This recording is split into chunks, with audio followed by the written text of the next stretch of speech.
안녕하세요. 이단 사역자입니다. 제목은 구원파가 이단이라는 명백한 이유라고는 했지만 단언컨대 이 설명을 듣는다고 해서 현재 구원파에 속해 계신 분들의 생각이 갑자기 바뀐다거나 단번에 돌아설 일은 없을 거라고 장담합니다. 네, 그런 기대는 일절하지 않겠습니다. 저조차도 구원파를 나온 입장임에도 불구하고 이단 상담 교육을 듣는 과정에서 이상하게도 구원파의 입장을 변호하는 모습을 보였었습니다. 구원파를 나왔음에도 불구하고 말이죠. 보통 사람이라면 한 방에 알아들었을 말이었지만 제가 구원파에서 긴 세월을 보낸 만큼 그 논리가 굉장히 뿌리 깊숙이 박혀 있었기 때문에 잘못된 교리들을 교정해 나가는 작업은 생각처럼 쉬운 일이 아니었습니다. 물론 지금도 진행 중에 있고요. 신앙을 회복 중에 있습니다. 영상을 시작함에 앞서 지금 구원파에 몸담고 계신 분들은 이 성경에 굉장히 진심이시고 또 영혼들을 긍휼히 여기는 마음과 또 교회 안에서의 헌신과 봉사정신, 그 누구보다도 하나님을 사랑하고 예수님을 닮아가고 싶어하는 그런 사람들이라는 걸 그 안에 있었던 사람으로서 너무나도 잘 압니다. 그렇기 때문에 더더욱 안타까운 마음에 저는 목소리를 낼 수밖에 없었습니다. 부디 지나가는 말로만 듣지 마시고 천국과 지옥이 걸린 문제인 만큼 과연 그 믿음이 보편타당한 진리인가를 점검하셨으면 좋겠습니다. 또 구원파가 아니신 분들도 듣고 참고하셔서 구원파의 미혹을 피하시고 가족이나 친구분들이 빠져 있다면 이 영상을 공유해 주세요. 공유해 주시면 설득은 제가 하겠습니다. 구원파가 이단인 명백한 이유 그 첫 번째 시간입니다. 최대한 쉽게 풀어보겠습니다. 구원파의 논리는 바로 죄인데요. 죄가 있습니다. 이 죄가 있으면 어디에 가느냐? 지옥에 가죠. 왜냐하면 죄의 싹은 사망이기 때문에. 근데 이 죄가 없다면 어디에 가죠? 천국에 갑니다. 지옥에 갈 죄가 남아있지 않기 때문에 천국에 간다는 것이죠. 그러면 이 죄가 어떻게 없어지느냐? 예수님을 믿어서. 예수님만 믿어서는 안 됩니다. 예수님만 믿어서는 안 되고 2000년 전에 예수님이 인류에 지은 과거의 모든 죄와 그리고 현재의 죄 그리고 미래에 지을 죄까지 다 가지고 돌아가셨습니다. 그렇기 때문에 이 사실을 믿어야 합니다. 이 대속의 원리를 믿어야 히브리서에서는 영원한 속죄라는 표현을 하죠. 영원한 속죄. 이것을 믿어야 합니다. 영원한 속죄. 과거와 현재와 미래의 죄를 전부 가지고 돌아가신 이 영원한 속죄. 이 대속의 원리, 영원한 속죄를 믿어야 구원을 받습니다. 이게 구원파의 논리예요. 어떻습니까? 뭐가 문제일까요? 문제점을 혹시 발견하셨나요? 죄가 있으면은 지옥에 갑니다. 이게 맞는 말입니다. 죄가 없으면은 천국에 가죠. 이것도 맞는 말입니다. 그러면은 이제 여기서 2000년 전에 예수님이 인류의 모든 죄를 지고 돌아가셨습니다. 과거, 현재, 미래의 죄까지 전부 가지고 돌아가셨죠. 이거 맞습니다. 뭐가 문제일까요? 그러면 구원파에 계신 분들이 이 말을 들으면 좀 충격적일 수 있는데 성경에서는 이 영원한 속죄를 믿어야 구원이라는 말을 하지 않습니다. 그러니까 이게 대속의 원리를 말하는 건데 이 원리를 깨달아야만 구원이다라고 하는데 다만 이제 성경에서 말하는 거는 이거를 믿어서 구원이라고 하는 성경 구절이 없습니다. 아까 힌트를 좀 드렸는데요. 예수님을 믿어서 예수님만 믿어서는 안 된다고 했죠, 제가. 여기부터 어긋난 겁니다. 예수님을 믿는 것만으로 구원받지 못한다. 예수님만 믿어서는 구원을 받을 수가 없다. 예수님이 하신 일까지 다 믿어야 한다. 네, 이 부분이 포인트입니다. 그렇지만 성경은 뭐죠? 오직 예수, 오직 성경, 오직 은혜. 네, 오직 예수입니다. 오직 예수. 예수님이 하신 일이 아닙니다. 이거는 하신 일이죠. 십자가 대속. 이건 예수님이 하신 일입니다. 그럼 이게 도대체 무슨 차이냐? 예수님을 믿는 것과 예수님이 하신 일을 믿는 것. 이게 무슨 차이냐 도대체? 궤변 아니냐? 아니, 예수님을 하신 일을 믿는다는 거는 이 예수님 믿는 거랑 똑같은 말 아니냐? 이게 무슨 말장난이냐? 라고 저도 생각을 했었습니다. 이거 말장난 아니야. 이게 이거 아니냐고. 구원파의 논리에 빠지면 구별이 힘듭니다. 왜냐하면 구원이 이렇게 연결된 거라고 생각을 하기 때문에 그런 것이죠. 여기에 대해서 어떤 차이가 있을까요? 예수님을 믿는다는 것과 예수님이 하신 일을 믿는 것. 이게 아주 조금 바꿔놓은 것처럼 보이지만 나중 가서는 180도 달라져요. 이 작은 차이가. 그리고 또 이 예수님을 하신 일을 믿는다는 것이 이 예수님을 아예 배제시키고 믿는다는 것이냐? 그렇지 않다는 겁니다. 구원파 입장은. 이 말을 들었을 때 그렇지 않아 보입니다. 않아 보이지만 자, 이게 어떻게 다르냐? 나중에 가면 180도 달라진다고 했죠. 바로 죄를 지었을 때입니다. 죄를 지었을 때 아주 달라집니다. 인풋과 아웃풋이 있죠. 구원파는 2000년 전에 영원한 속죄를 이루신 예수님, 믿는 거죠. 네, 인풋입니다. 이게 입력이 됐어요. 이 예수님이. 그러면 아웃풋이 어떻게 되죠? 죄를 지으면은 이분께 갑니다. 2000년 전에 영원한 속죄를 이루신 예수님한테 가요. 죄를 지었는데 뭐 예를 들어 도둑질을 했다, 뭐 거짓말을 했다. 아, 예수님, 제가 이렇게 거짓말을 한 이 죄도 그 2000년 전에 이미 다 용서해 주셨죠. 너무 감사합니다.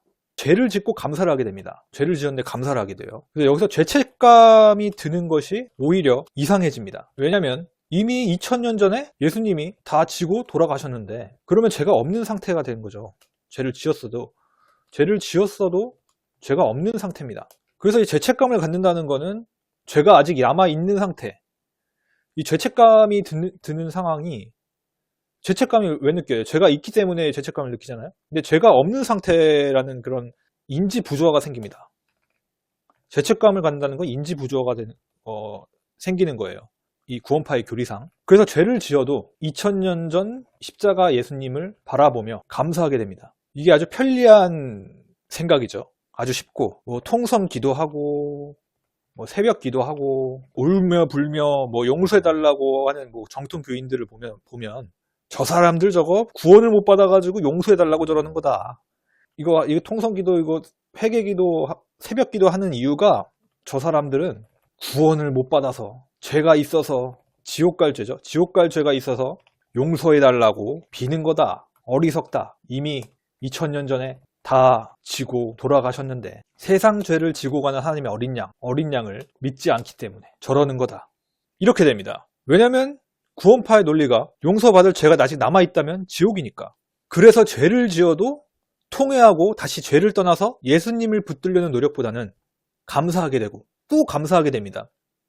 자, 이게 이렇게 죄 짓고 감사하고 죄 짓고 감사하고 이런 사이클이 반복이 되면은 어떻게 될까요? 양심의 화인을 맞습니다. 그럼 어떻게 되죠? 방종주의가 되죠. 방종주의가 되고, 이게 성화무용론, 무율법주의자가 되는 겁니다.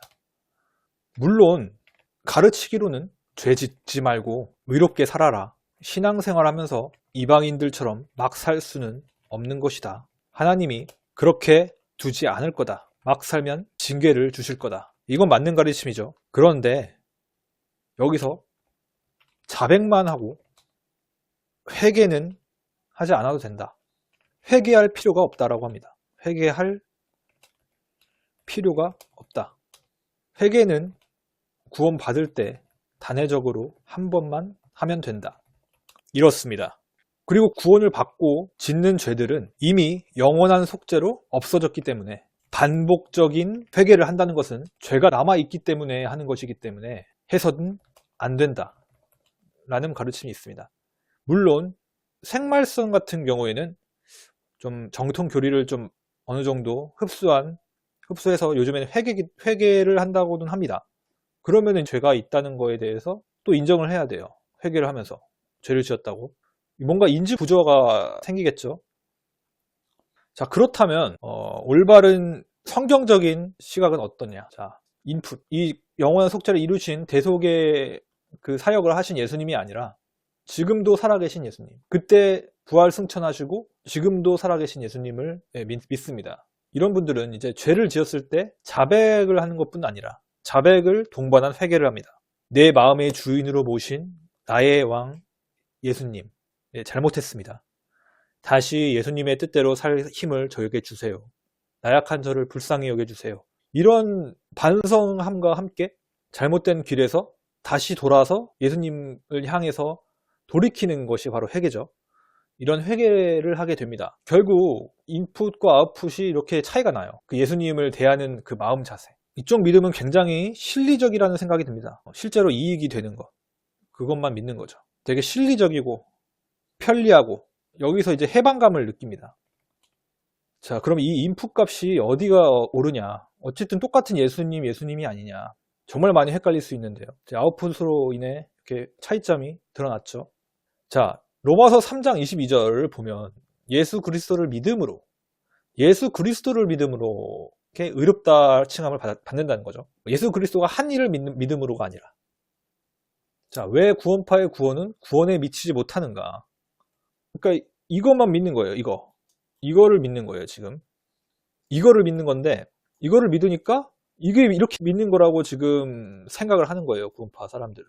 그런데 애초에 이렇게 믿는 사람들은 다 믿는 거예요. 예수님을 믿으면 당연히 이 안에 것도 같이 믿는 거죠, 하신 일을. 또 한번 예를 들어 보겠습니다. 지금 이 영상을 보고 계신 당신을 믿습니다. 저는 당신이 제 채널을 구독해 주신 것을 믿습니다. 어떤가요? 딱 봐도 다르죠? 저는 당신을 믿습니다. 저는 당신이 제 채널을 구독해 주신 것을 믿습니다. 믿는다면 이것도 믿는 거예요. 저는 당신을 믿어요. 구독해 주신 것을 믿어요. 이건 뭔가 좀 실리적인 믿음이죠. 실리적인 믿음. 이건 존재를 믿는 것이고, 그럼 이건 한 일을 믿는 거예요. 그럼 한 일을 믿으면 어떻게 해야 돼요? 이 한 일을 믿은 이 존재를 믿어야 되는데 여기까지 못 가는 거예요. 구원파의 구원은. 이 존재를 믿는 거를 거기서, 그러니까 한 일을 믿는데 이 존재를 믿는 거는 이것까지 나아가지 않는다는 거예요. 그러니까 예를 들어서 보험을 들려고 하는데 보험 계약서를 읽고 깨달았어요. 아, 이거 쓰면 되는구나. 그래서 이 보험 계약서를 믿었어요. 그러면 이제 이 계약이 성사되려면 어떻게 해야 됩니까? 사인을 해야죠. 사인을 하고 계약을 맺어야죠. 근데 이걸 안 하고 있는 거예요, 이거를. 그러니까 깨달으면은 믿어야 되는데, 믿고 행해야 되는데, 이걸 안 하는 거예요. 비유를 하자면. 자, 구원파가 이해하고 있는 신약시대의 구원과 구약시대의 구원. 예수님을 믿음으로 모든 믿는 자에게 미치는 하나님의 의라는 이 구절을 이제 구원파의 입장에서는 예수님의 영원한 속죄를 믿는 믿음으로 말미암아 그러니까 구원을 받는다. 그게 이제 예수 그리스도를 믿음으로 여기에 포함되는 게 이거다. 그럼 구약 시대에는 어떻게 구원을 받았을까에 대해서 성경에서 얘기하는 것은 아브라함이 하나님을 믿음에 그것을 그에게 의로 정하셨다함과 같으니라 라는 구절이 있죠. 갈라디아 3장 6절도 있고 야고보서 2장 23절에서도 그렇게 말씀하고 계시고 로마서 4장 3절에도 그렇게 말씀하고 계십니다. 보면은 이 예수님이 결국 하나님이시잖아요. 삼위일체 교리에 의해서. 마찬가지입니다. 구약시대에도 하나님을 믿는 것이 구원입니다. 그런데 이제 구원파는 어떻게 주장을 하느냐. 예수님이 미래에 십자가 대속을 하실 것을 믿는 것입니다. 그래서 구약시대에는 예수님이 아직 오시기 전이기 때문에 예수님이 오셔서 우리의 죄를 이 영원한 속죄를 하실 것을 믿었을 것이다. 그것을 구원으로 여길 것이다 라고 합니다. 그렇지만 성경에서는 하나님을 믿는 것이라고 분명히 밝히고 있어요. 또 이렇게도 볼 수 있겠죠. 우리 시각으로는 아브라함이 천지를 창조하신 하나님을 믿음에, 그러니까 이렇게도 볼 수 있잖아요. 구원파의 논리대로라면 하나님이 하신 일을 믿는 거예요. 그때 당시에 구약시대에 하신 일이 뭘까요? 천지 창조하셨죠. 그 모세가 출애굽할 때, 이건 빼겠습니다. 네, 아브라함 이후에 있는 사건이었기 때문에 아브라함이 이삭 대신에 그 번제할 그 짐승을 예비하는 것을 믿음에, 이런 식으로 되겠죠. 어떤 사건을 믿는 거예요. 그렇지만 이렇게 하나님 믿지 않았죠. 아브라함이 하나님을 믿는다고 했죠. 이 하신 일을 믿는다는 그런 구절은 없습니다. 다음으로 넘어가겠습니다. 기독교 복음 침례회는 세월호 사건, 그리고 기쁜 소식 선교회는 또별 사기 사건, 그리고 최근에 여중생 사망 사건 때문에 사회적인 물의를 많이 일으켰죠. 그런데 이제 상대적으로 너무 조용한 교회가 있습니다. 바로 생명의 말씀 선교회인데 어디까지나 상대적인 거죠. 그래서 더 교회 같아 보입니다. 정통 교리를 꽤 닮아 있고, 그래서 사람들이 왜 이단인지를 전혀 눈치채지 못해요. 그럴 정도로 스며들어 있습니다, 교회에. 그래서 이제 구원파의 그 근본적인 이 교리 문제에 대해서 접근을 해야 돼요. 그래서 이 생말선의 이호아 목사의 저서를 참고를 해볼 건데요. 자, 여기 보시면 11페이지에 너희가 그 은혜를 인하여 믿음으로 말미암아 구원을 얻었나니 이것이 너희에게서 난 것이 아니요 하나님의 선물이라. 자, 여기서 이제 이호안 목사가 어떻게 해석을 하시는가. 하나님의 은혜를 믿음으로 구원받는 이것은 평생에 단 한 번의 경험이다. 여기서 문제가 보이시나요? 자, 제가 얼마 전에 올렸던 영상이 있는데요. 이단에 절대 빠지지 않는 성경 읽는 방법. 이 영상을 한번 참고해 보시고 다시 보시면 좋을 것 같습니다. 이게 글의 법칙을 벗어난 내용이에요. 글의 법칙. 성경은 글의 법칙으로 읽어야 되는데, 왜냐하면 글로 주셨기 때문에 글의 법칙이 있습니다. 글의 오형식에 대해서 이게 얘기를 했던 영상이었는데 그 영상을 한번 참고해 주시면 좋을 것 같아요. 너희가 은혜를 인하여, 근데 은혜를 믿음으로, 이게 딱 바뀝니다. 은혜를 인하여인데 이게 은혜를 믿음으로 바꿔놨어요. 이게 뭔 차이냐 도대체. 은혜를 인하여, 이거는 수식어죠. 믿음으로 말미암아. 이게 목적어입니다. 이게 목적어예요. 이 믿음이 목적어죠. 이제 여기서 이제 이게 예수님이죠. 예수님을 믿음으로 말미암아. 아까 그 로마서 3장 22절의 근거에서 예수님을 믿음으로 말미암아 구원을 얻었다. 그런데 여기서 이제 은혜를 인하여는 은혜에 의해진 것이에요. 그 은혜를 믿는 게 아닙니다. 은혜에 의해서, 하나님의 은혜에 의해서 믿음으로 말미암아 구원을 얻은 것이지, 이 은혜를 믿음으로 구원을 얻는 게 아니죠. 그래서 은혜에 의해진 것인데 은혜를 믿음으로가 아닌 거예요. 이게 참 헷갈릴 수 있는데 저도 한참 헤맸습니다. 그러니까 목적어가 바뀐 거예요, 한마디로. 그러니까 이게 은혜가 수단인 거예요. 지금 이 수단에 의해서 목적어인 예수님을 믿음으로 구원을 받는 건데, 이게 뒤바뀌어 버리면은 예수님이 수단이 되는 거예요. 예수님이 수단이 돼가지고, 그러니까 이 수식어가 목적어로 둔갑된 거예요.